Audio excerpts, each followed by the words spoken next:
No, we'll call the finance meeting to order. Is there any public comment? Yes. I have a public comment. Yes. Let's read it. Yes. Should we just go for it then? Is this in reference to our topic of discussion? It is directly in reference to it. Okay, how about we wait Okay. till that, if that's okay? Sure. Whatever. I have a comment that too, the same.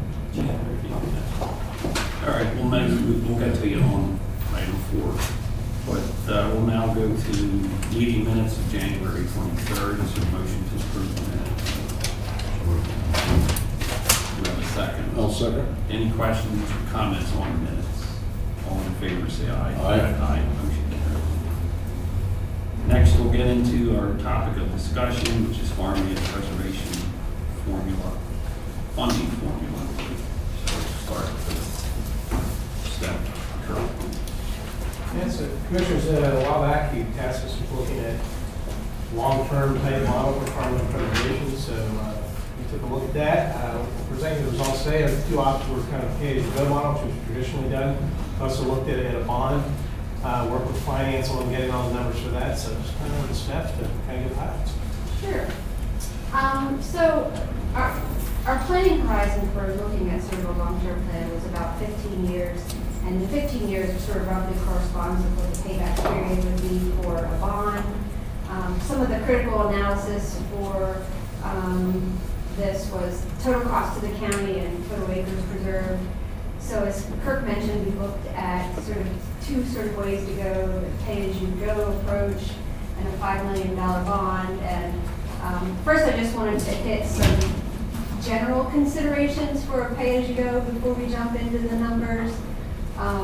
It does afford some flexibility for the board to respond to changes in the program or to respond to changes in the county's financial position. So over those 15 years, we could, make alterations as needed. Some potential negatives, and the program would then be continually subject to, changes in political will on a year-to-year basis, and may make it difficult to reach any kind of a goal that we may have. Maybe somewhere in between is there's an opportunity to consider a shorter term finance policy that would look at maybe 4 to 5 years, that would align with the current board and would align with the finance office's sort of projections for 4 or 5 years. In terms of a bond, certainly would be a good way to go if you wanted to front load a program to address an urgent conservation need. Say we needed to really put a lot of money into the program quickly to, again, reach some kind of urgent need. There's a pro on that side. The con is then the funds need to be spent quickly, typically within a 2-year time frame. So if we were to do a bond, we would have, there would be staffing issues and administrative issues to process all the farms in that short time period. Also, we have a concern on whether or not we're really preserving the best farms. If we're looking at putting all the money in the first 2 years of, say, that 15-year scenario. And also, a bond should also consider the needs of our land partnerships grant program. That's proven to be a very successful program, addresses goals in the county's comp plan on more of the park and recreation side. So that would be something else to consider if you're going with the bond route. What does that mean? To consider the needs of it? Does it mean it would negatively impact it, or you want to piggyback it along, and what does it? Likely to piggyback on it. Okay. My guess is if we were to announce a bond issue for farmland preservation, that the park and trail folks would say, hey, we want some of that money too.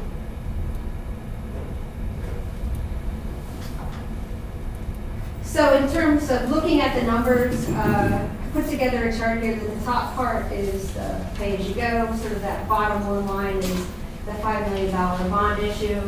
Under the pay-as-you-go, there's 10 different scenarios there that we ran the numbers for. The first column is what the county general fund share would be. The second column is the total cost to the county over 15 years, again corresponding to the payback on a $5 million bond.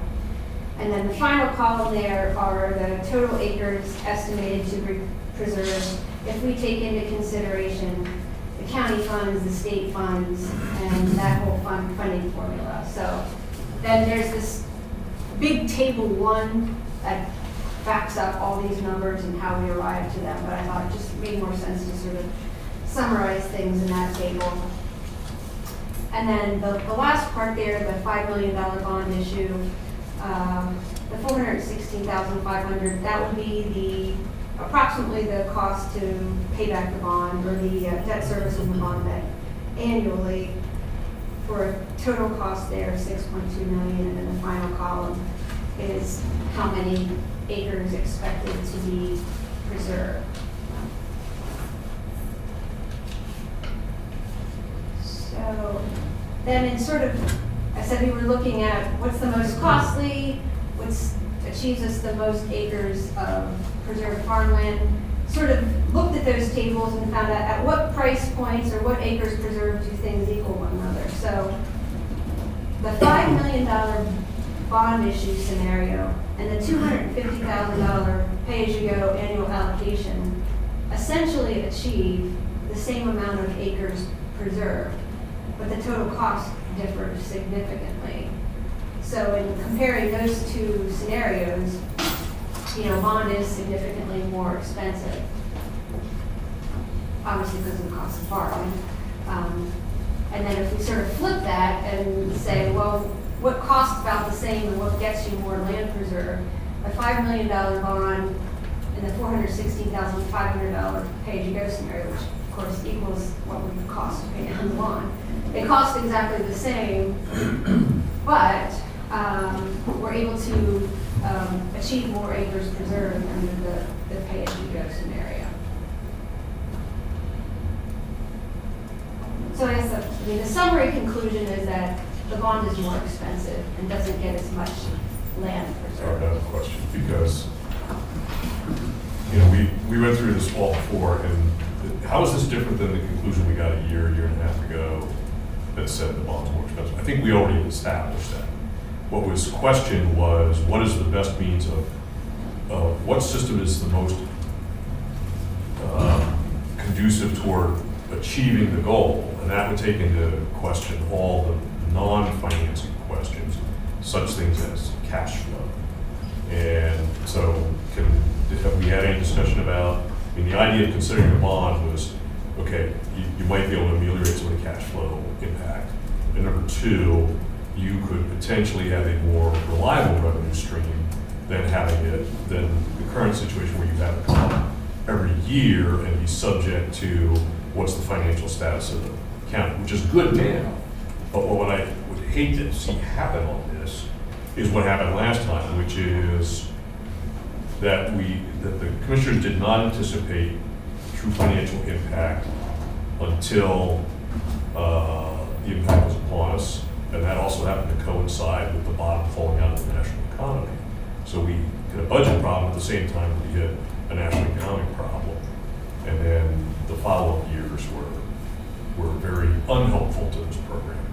So back to my question, the reliability of the revenue stream and the cash flow impacts were the reasons that the bond was supposed to be reviewed. I haven't heard anything today that I haven't heard before on those issues. So if there's a component here we haven't covered that I missed, somebody please put on the table. So Gary, when you're talking about reliability of the funding stream, I think we answered that. Okay.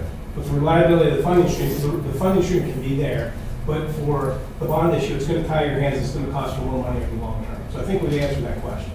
I think at the pay-as-you-go model, The whole idea of tying your hands, you say, is that it does ensure a revenue stream. it ensures a revenue stream, but also ties your hand up $416,000 payment every year for 15 years. Okay.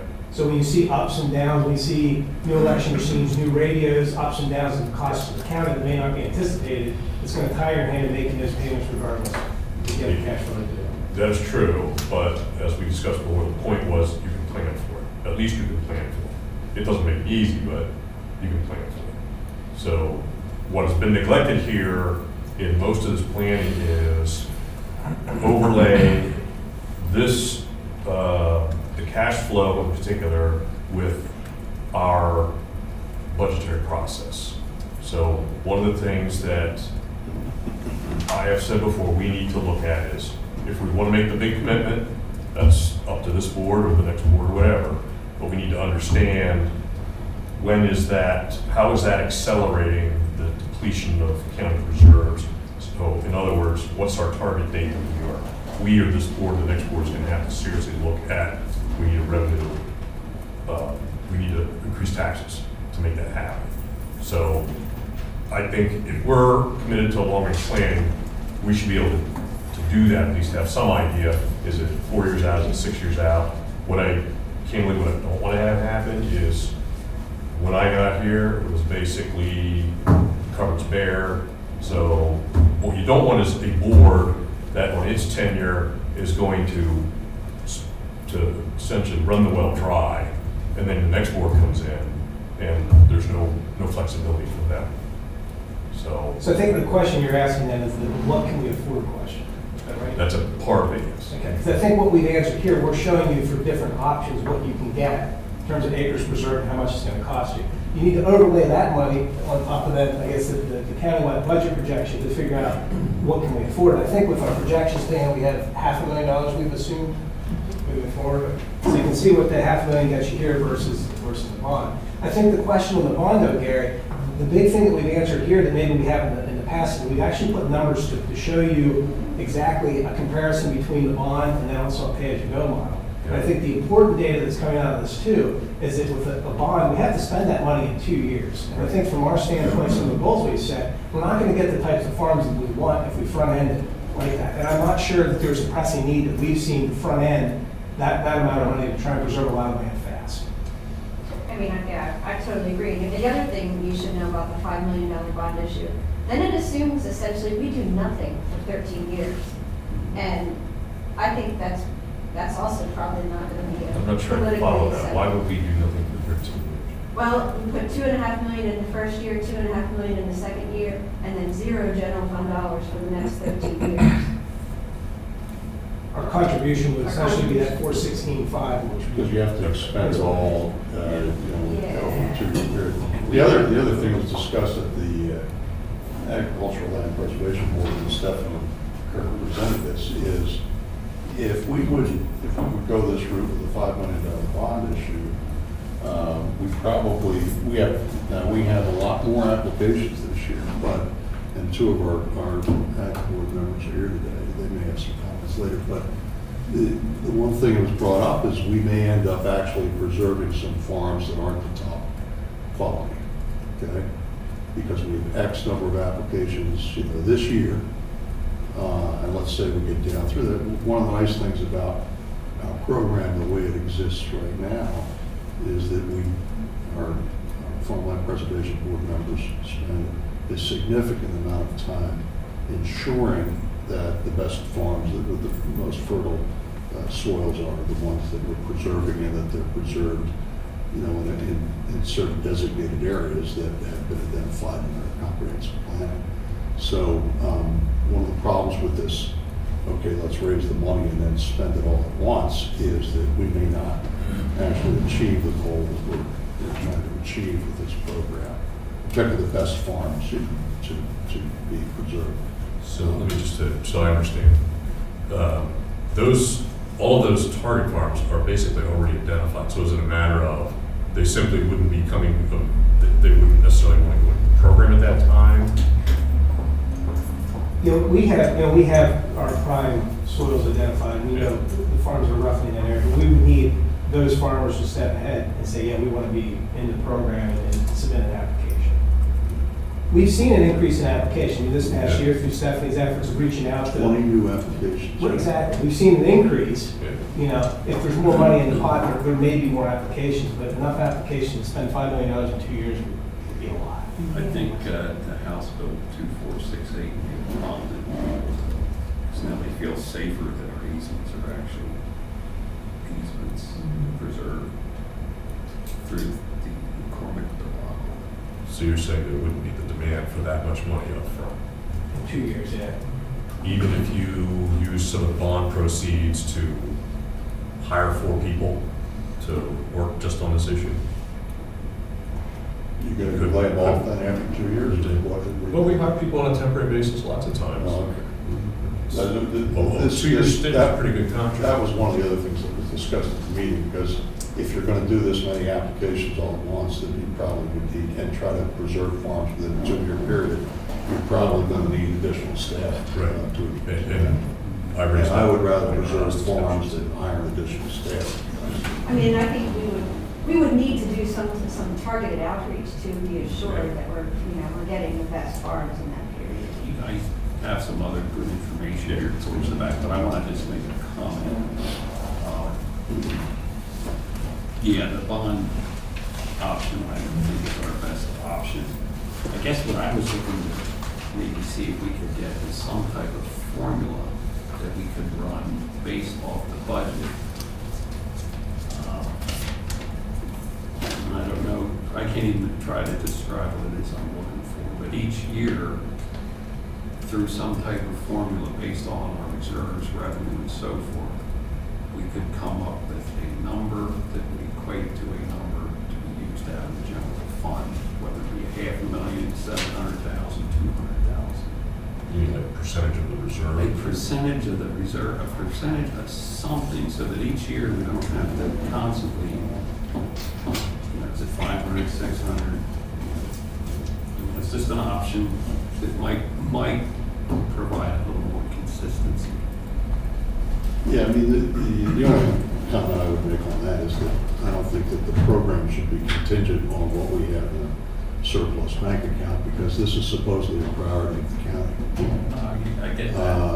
So I mean, I think that a better alternative would be like take 1% of the county's general fund budget and identify that as for use toward, the farmland preservation program. And that way, essentially, because, our budget continues to go up, there would be a gradual increase in the county's contribution. So, I mean, that's one of the thoughts that I had on this, in terms of how do we move forward without having this debate at the end of the budget year, every year, is, establish a percentage. And maybe some future board decide they want to make it, 1.5% or 2% or something along those lines. But in the meantime, if you do a percent, let's say starting in the 2020 budget year, that would be about $870,000, from the county funds. So one of the things that we know what we get for this investment.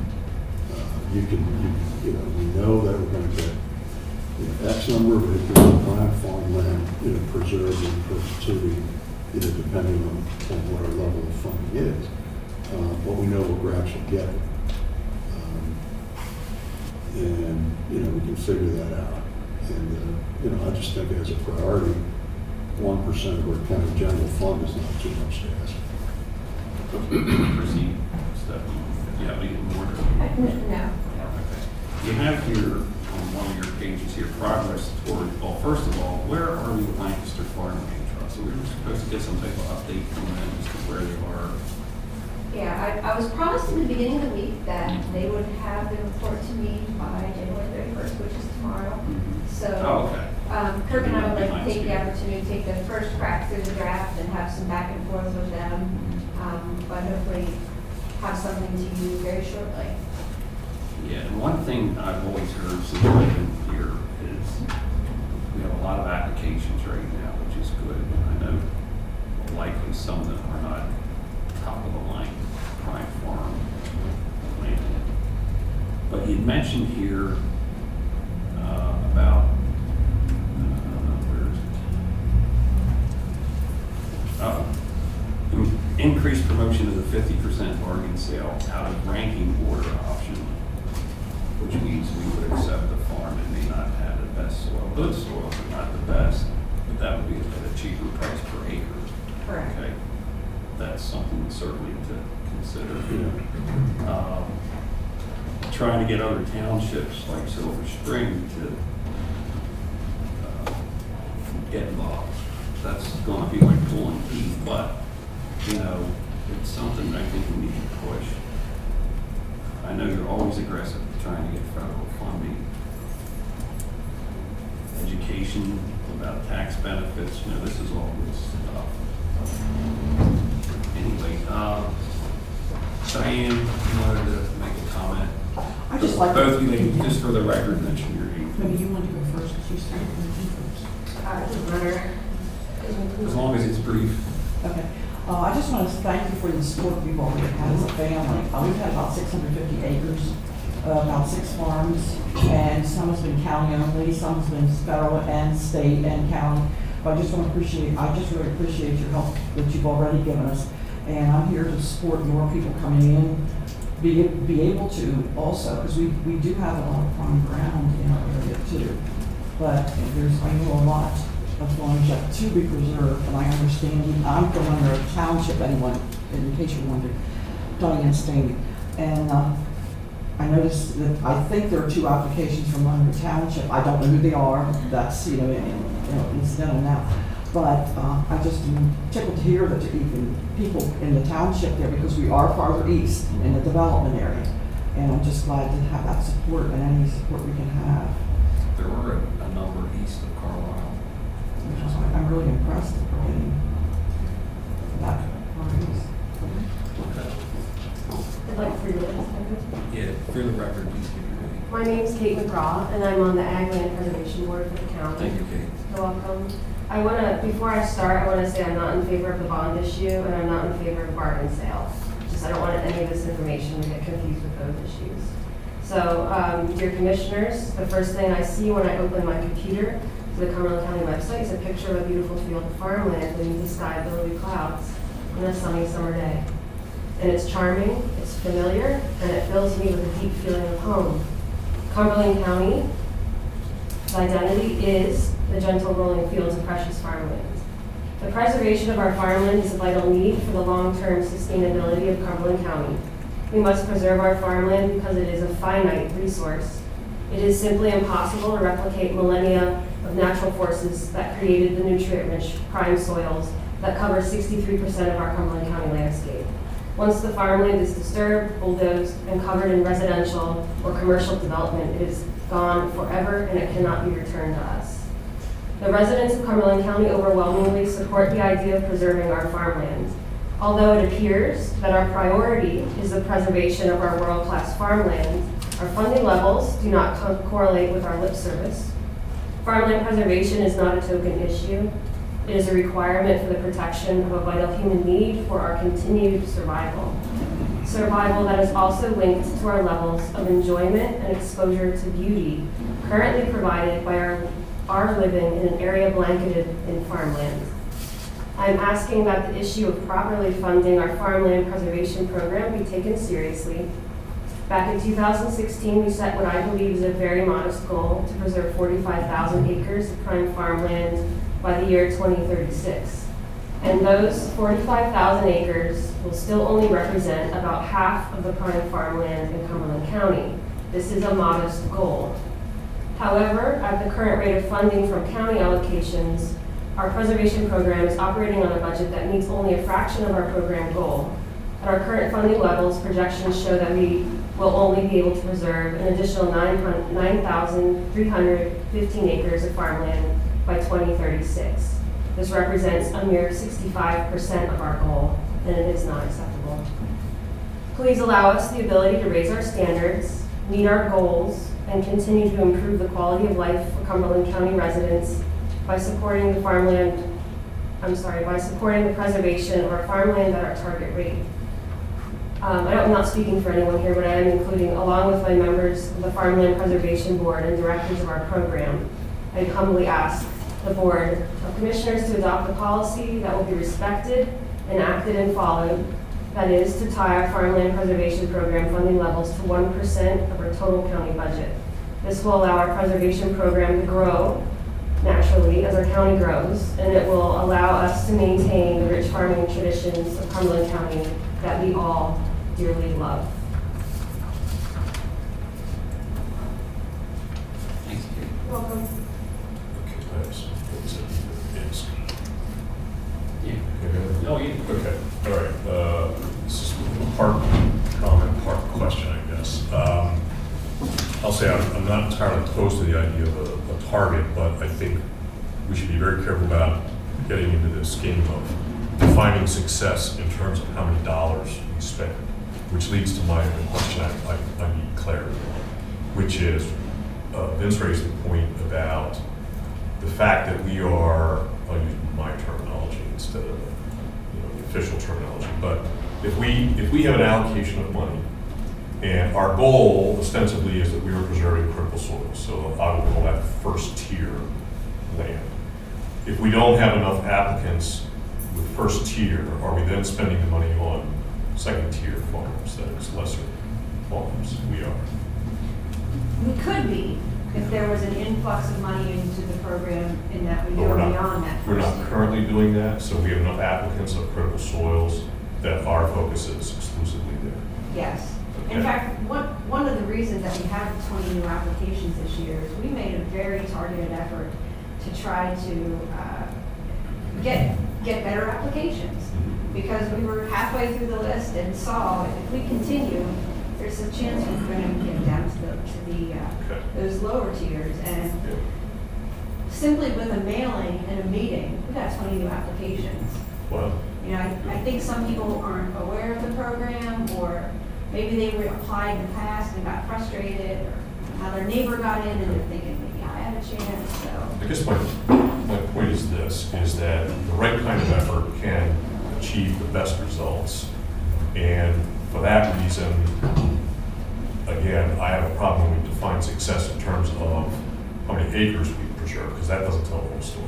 If the goal is not to preserve acres, but preserve the right acres, then we need to attack the problem with that manner. Also, just to reiterate, how defining success by, well, we spent this much doesn't really tell us what we need to know if our goal is clearly set that we are trying to preserve critical soils. So I think we just need to be very careful. You've answered my question, that's very helpful. So at least it sounds like now our money is truly going for the critical soils. And I personally would rather that we concentrate on that rather than diffusing our effort across other areas, because we don't know what's going to be available money-wise in the future. I don't know how long we can hang on to money.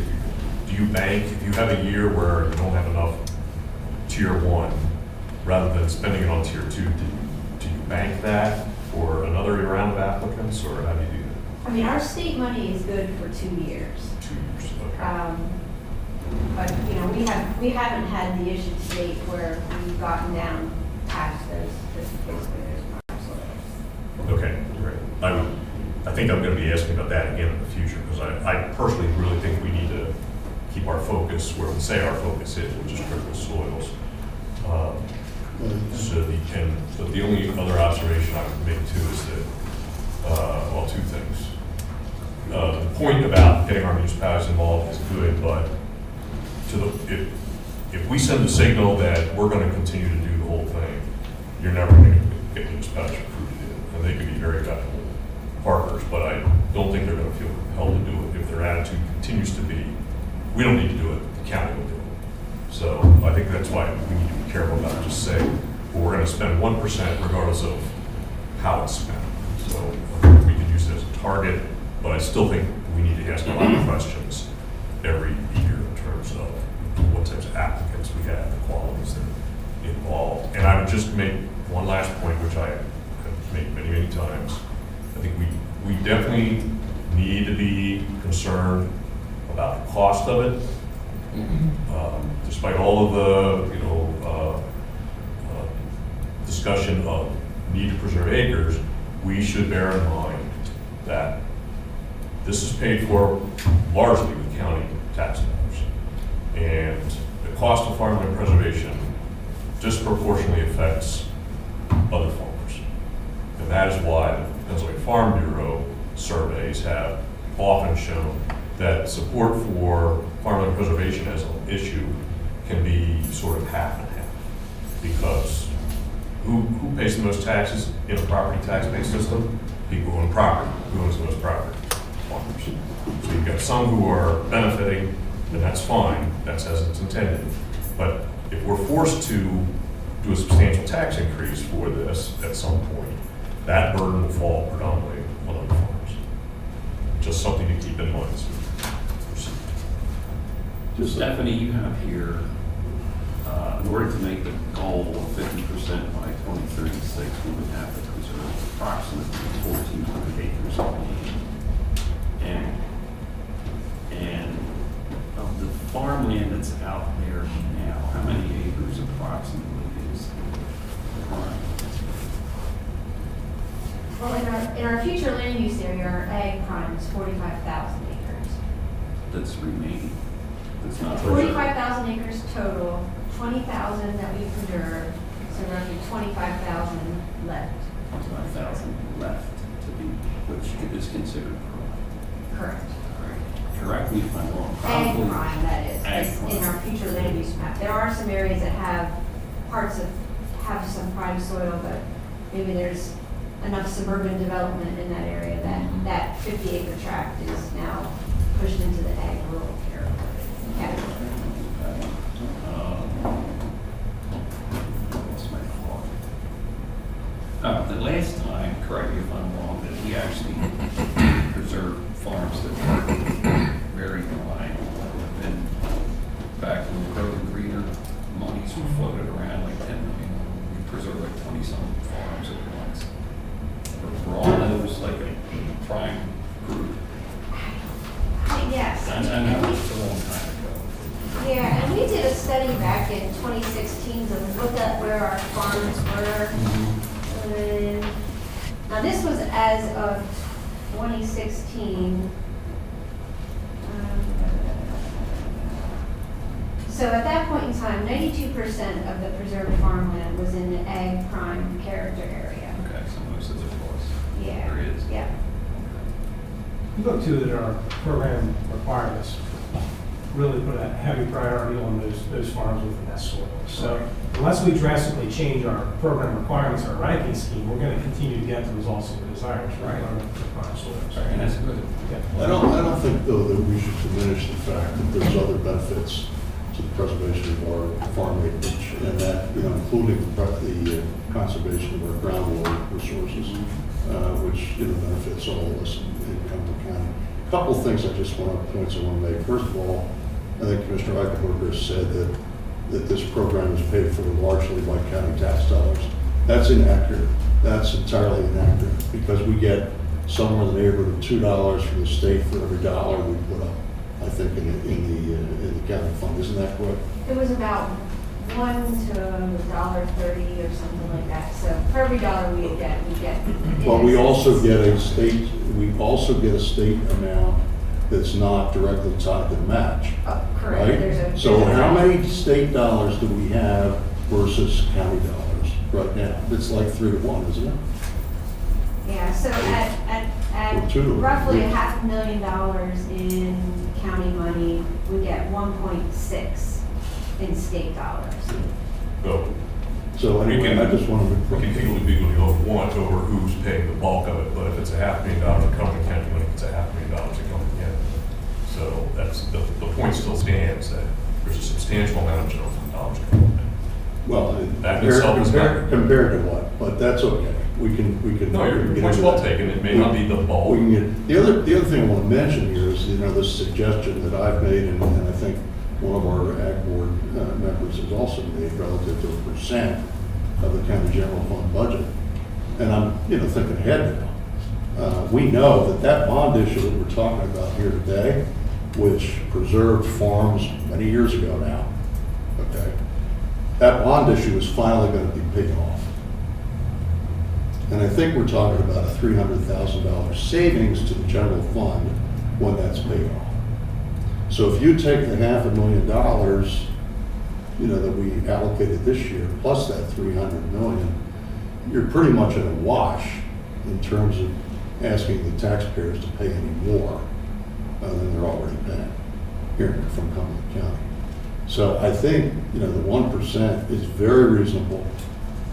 Get us started on a path of coming up with some certainty so that this doesn't end up being a huge, item for discussion every year, as opposed to everything else we spend in an $87.7 million general fund budget. This is supposedly a priority of this county. Our citizens have asked that it be a priority of this county in the comp plan that was just completed the year before last. So, I think based on what we've heard here today, I think we should move in the direction of trying to develop for the 2020 budget year the goal of 1% of our county general fund for farmland preservation. Now, next year there'll be another board. Vince and Gary may be back. I'm not going to be here, but maybe there'll be some other folks that will, or another person, at least one new person is going to be county commissioner. And you could decide to change it, and we understand that. But I really think that this is the way to go. We can debate this, we can analyze this until the cows come home. The bottom line at the end of the day, for every dollar we commit in Cumberland County toward farmland preservation, we know exactly what we're getting. And that is the preservation of farm acres, rich farm acres for future generations. Hey, Stephanie, if I'm reading one of your tables correctly, in the example where the county provides general fund allocation of $500,000, it costs us about $800 an acre. Correct, yes. Percentage of general fund is a formula, potential formula is certainly an option. The situation where you had mentioned some things here you should also maybe consider, like the price of the easements we pay. The average is what, around $3,500? We've been Roughly. between 2,500 and 3,500 depending where they are. This Okay. year's average was 3,200. Okay. And do we ever have any applicants talk about the amount that they're being offered? We have not had anyone reject an offer for many years. Yeah, we have a cap. We It's have still a cap of 4,000. 4,000. Are we higher than most counties? Yeah, I just saw a chart that you did that lined up the counties, and it showed, I don't have it here, but it showed that, we're right in the middle pretty much. We're not spending more than that many other counties in terms of per acre. So we're not out of line, I don't think, but it is something that could be examined. The problem is going to be is, do we want to reach a point where we don't have a sufficient number of farmers who are willing to participate in the program? And that's the concern, because if our goal is to try to preserve those rich farm acres, it depends on what we offer in terms of the easement price. Okay, and the other thing you mentioned here is the bargain sales, the 50% bargain sale, which would be 50% of the easement value, right? And this would be to a farm that may not be in the top, whatever that would make an offer to. So it would cost us less, but it would be a farm with less productive soil, correct? Yeah, well, just to give you an example, actually something that we just looked at here recently, the Yeager Farm was the most recent joint easement that we did, and that was in Silver Spring Township. Now, they actually ended up ranking in the area where we would have, like the top tier, to use those words. Right. But we ultimately ended up paying $200 an acre because of the contribution that Silver Spring made. So it was like $10,600 is what we paid net for that easement by partnering with the township. I mean, I do see the out of ranking order as an opportunity for, if a township has a farm that they're really passionate about preserving, that we can work with them and bring the price down on our side and be able to meet their goals and meet our goals. I think if the board had a list of 34 farms and someone wanted to bargain sale number 34, we'd have to give that some real serious thought, because that's probably not meeting our goal. But if it's just out of the reach of where we have funds to select, I think it would be a worthwhile consideration. That's where Yeager ranked. Yeager- His ranking, went up. Yeah, his because ranking went up adjacent because to of Mr. the Brown farm. Brown's. So they have now a little block of 40. Yeah, I mean, we got lucky there that the township partnered with us, even though we could have paid the whole way. I mean, it just allows us to do more other ways, and I really appreciate that. Yeah. That's what we should be seeking, is to stretch the dollars as far as we can, like bring them to work. Can I say something? Yeah, go ahead. I don't like the idea of putting the burden on the farmer to save our money for the program. That's my problem with the bargain sale. Oh, no, So I think- there's a few different options on there. There's the one that's, asking someone who's just below ranking to take a lower amount, and they could just wait and get the higher amount next year or in 2 years or 3 years. And I just don't like the idea of, I don't like the idea of asking the farmer to be the one that's saving money for us. Well, they can always say that. Right. And the idea is flexibility on both Right. parties. It's a transaction, there's two parties involved. It's- I wouldn't like it to become the way to do things. One of the things is we don't force them to do this. We just say, hey, by the way, you're close, we can offer you this if you want. Is that how you approach it? Or take your In chance fact, next year. I think that's how it has gone. So the bargain sale out of ranking order can work in other ways. Somebody else can come up with the money, like the township or even the feds, where the landowner can take 50%. And where it starts to become attractive is when, say historically we do 1 through 10, and you have a landowner, they're constantly 11, 12, because we get more farms in the door, and then they just never seem to move. Right. And that's where people get interested and say, I just want my farm preserved, and money is not my motivating factor, so I'm willing to do this. In fact, I actually had a conversation with a landowner today who said, I just really want my farm preserved, and I can't seem to make it to the top of the list. But that's something I want to think about, because they didn't even know actually that option had existed, so. We can push that up, not push it, but advertise it. Hey, if you're not in the top 10 and you're ranked number 15, you do have a possibility. Choices are always good. Diane. We did take a bargain sale on one of the farms, and I think we had to be, though, so far below. We couldn't be too far below in the ranking. Because I recall. Yes, we did make some program changes this year that would allow the board a little bit more discretion, because the 50%, first, originally we said, if you're willing to take 50% and you have to be in the 50% of the list. Well, this year we naturally went down to number 13. So the 50% was already naturally knocked off. So as the list gets smaller, that top 50% becomes just an arbitrary number. But yes, And what's the reason behind that? For our, just for the purpose of, it was already a developer owned it, sold it, and he developed as much as he could. And we knew we weren't going to go probably much higher because there's a railroad track there, there was a train going. I call it the train wreck. But there were reasons, certain reasons for that property, and we knew we'd never go higher with that. But yet it's good productive soil. In fact, my one son wants that farm because he loves the long acres, long rows. But there's reasoning, each individual has their different yeah, background. well, at that farm, it didn't have any road frontage.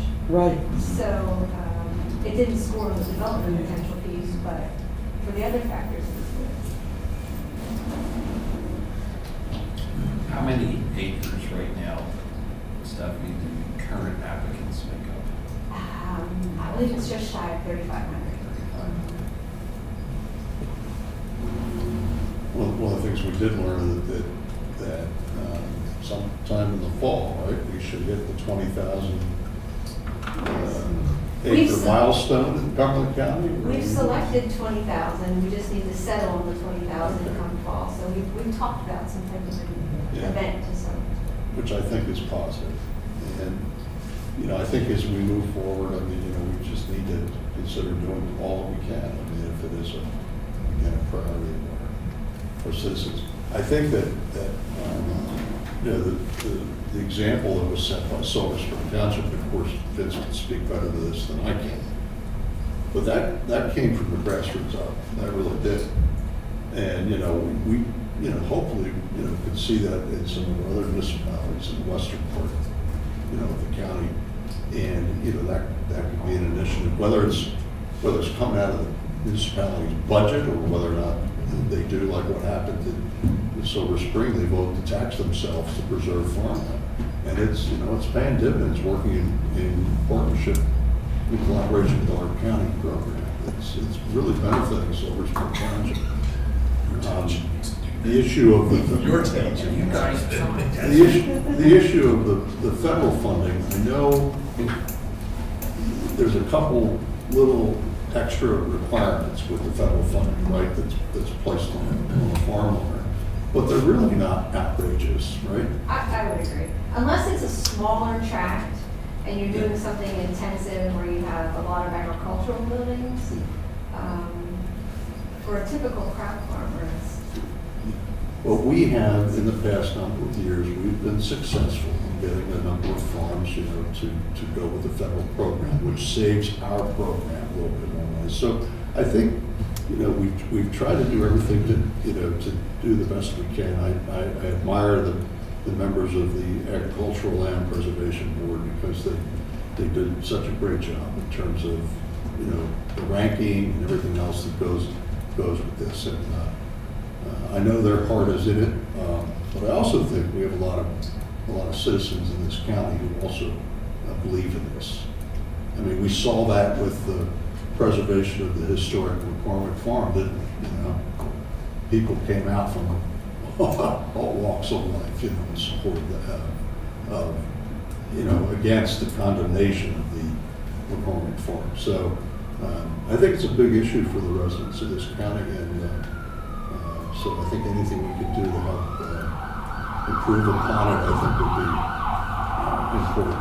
And then finally, I just want to say, we did discuss this briefly, and I don't know what the answer is, but I also believe that as people age and they're getting older and they're trying to figure out what they're going to do if they have been successful in life, you know, anything we could do to further encourage, you know, the preparation of wills, the donation of resources for the preservation of farmland in Cumberland County is another way, I think, that we can generate additional funding for the county to help us draw down even more state dollars for the program. So there's a lot of different ideas here. It's not all coming out of the pockets of the county's property taxpayers. We've taken advantage, I think, of all the other efforts and things that we could do here, but I do think we could do more.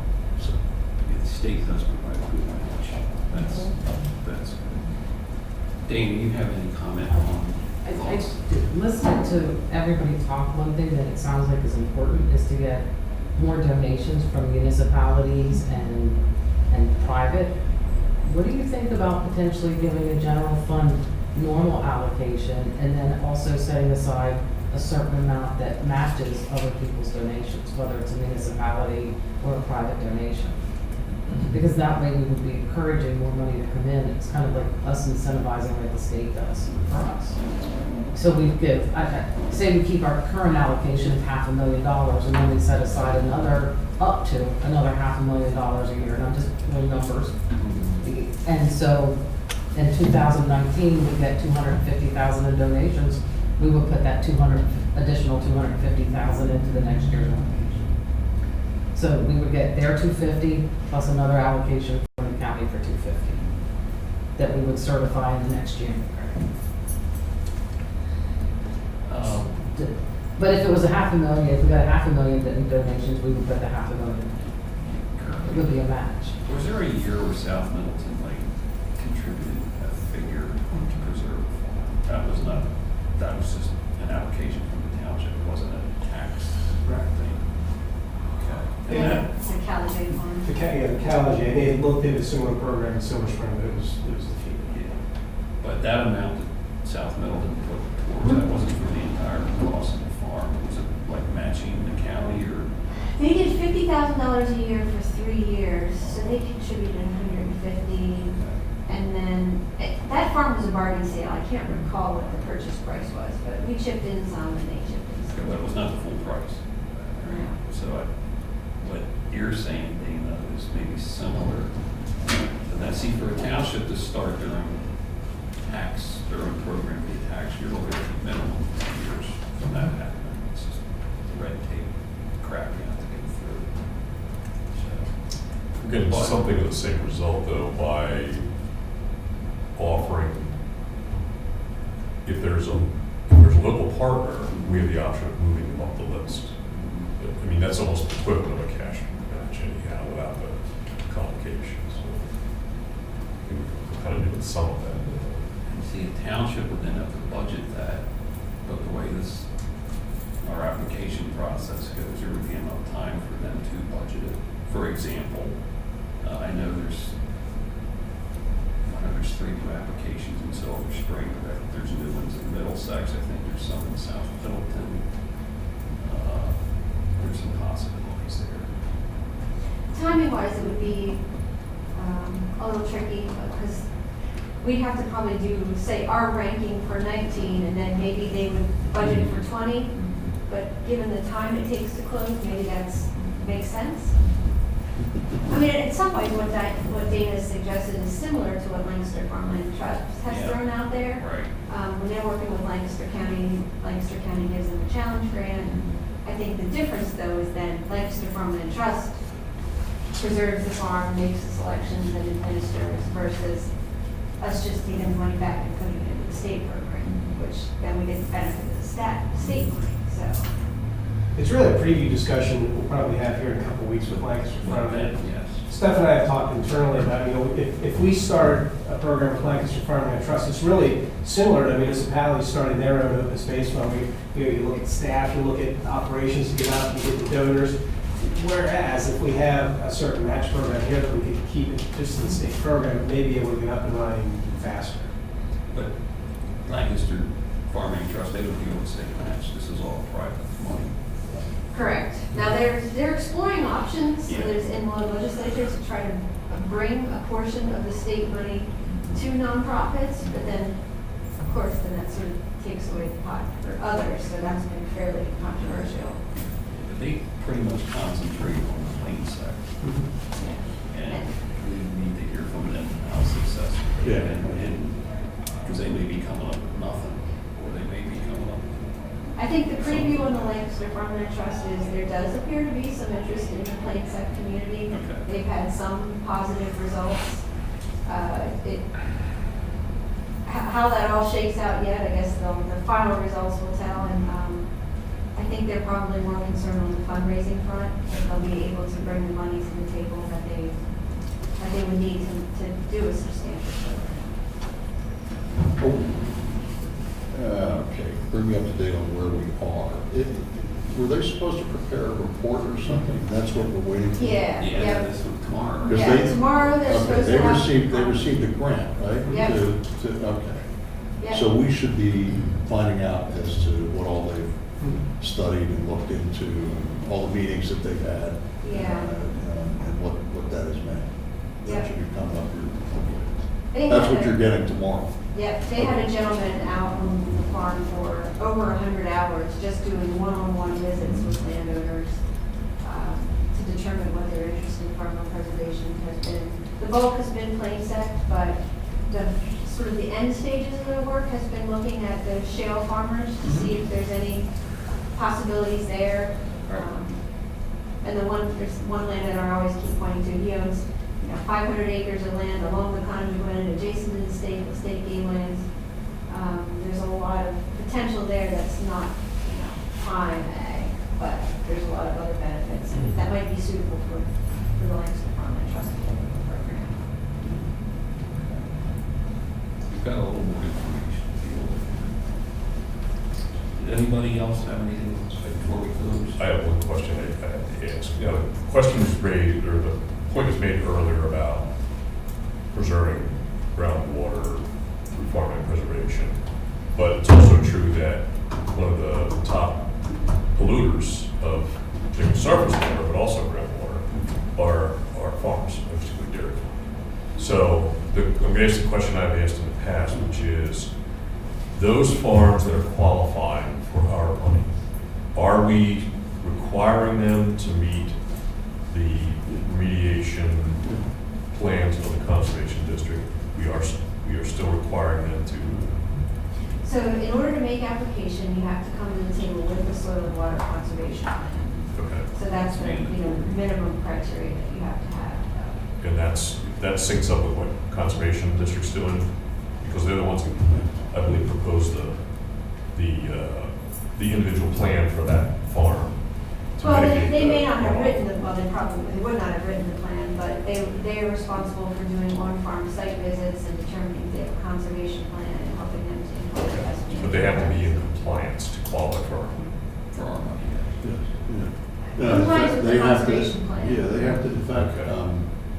well, now, I know the Conservation District just this past year inspected 99 farms, to make sure that they were in compliance, with best management practices to prevent runoff and all that. So, I know that's going on, and we took that, the Conservation District took that over. At one point, they wanted, DEP was going to, well, DEP asked us to do the inspections as opposed to DEP having to hire somebody to do the inspection. But we also inspect farms, through the Farmland Preservation Board, right? Sure. And make sure that they have a conservation plan in place and that they're adhering to it. So it's ongoing, it's not once and done. They have to demonstrate, down the road, if they're in a preserved farm, they have to demonstrate that they're meeting those requirements, right? Right. Our inspection is primarily looking at, inappropriate uses, but if we see something that, a resource concern, that there's runoff or the manure pit's full, then we refer it to the Conservation District or NRCS for their expertise, because that's not my expertise. But there's a direct link between, I don't think that's a situation where one arm of our government is incentivizing one thing and the other arm is on a different track, so just seeing it was up. That's all I have. Okay, anybody else have any? Jim, good. Yeah, no, I'm good, I just think at the appropriate time, we have to talk about when we're gonna do whatever we're gonna do for the 2020 budget year. Well, we'll have maybe a finance meeting with LFT soon. Maybe that'll be another piece we can consider. Any follow-ups for us, that means that we look at the financial feasibility, we've given you the numbers, and anything that we need to do to give you more information for your decision making? Me personally, I don't need anything at this point, other than the report coming off from LFT. Thank you. Okay. Do we have any other business to discuss? Finance reviews. Is there a motion to adjourn? To adjourn. Thank you.